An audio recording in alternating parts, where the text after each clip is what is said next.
Tonight on Klimczak's Killer Collection, we're going to take a look at the critically revered slasher and highly anticipated Blu-ray DVD release of Curtains. Curtains is another tax shelter film from Canada. It began shooting in 1980, but its plagued production kept it from seeing a release until 1983. Conflict on the set led to producer Peter Simpson reshooting a great deal of the film and changing the ending. An ownership issue prevented the film's proper Blu-ray release until this year. The film has never looked or sounded better. Let's head to the screening room and take a look. Curtains may be a product of the post-Halloween slasher craze, but it contains virtually none of the established subgenre rules. Instead of babysitters or camp counselors in trouble, Curtains is about 6 actresses auditioning for the same role in the same house on the same weekend for the same director at the same time.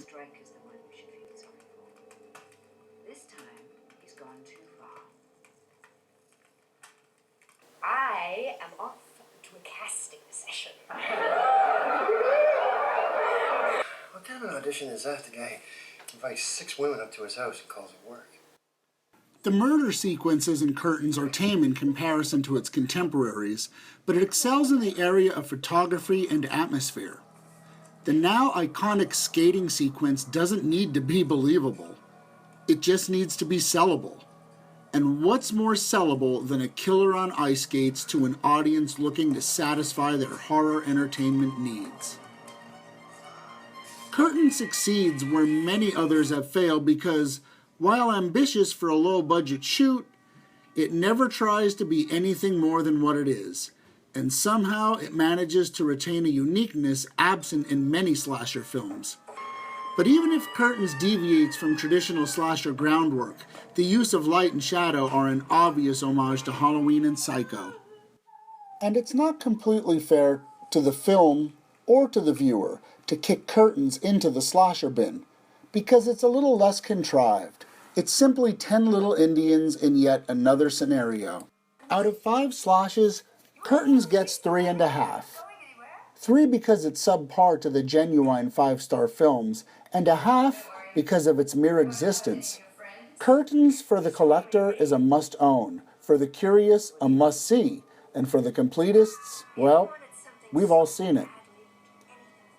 Curtains boasts a few famous Canadian faces like Lynn Griffin, and a few internationally famous faces like that of Samantha Eggar, Linda Thorson, and the late John Vernon. With such a well-known cast, seasoned producer, and capable young director, it's no wonder that Curtains is now available to us on a beautifully mastered Blu-ray from Synapse Films. For a time, it seemed like Curtains was never going to see a proper DVD release. But thanks to Synapse Films, hardcore slasher fans can finally get their hands on a beautifully transferred edition of this classic from Canada. Producer Peter Simpson was also the man calling the shots on other contemporary Canadian slashers like Prom Night and Humongous. Curtains was distributed by Jensen Farley Pictures, hardly a competitor with the majors, but with a film like Curtains, it's likely that movie buffs are reminded of the distributor through the movie and not vice versa. I'm Chaz Klimczak, and thank you for joining me for another episode of Klimczak's Killer Collection. I'll be seeing you soon.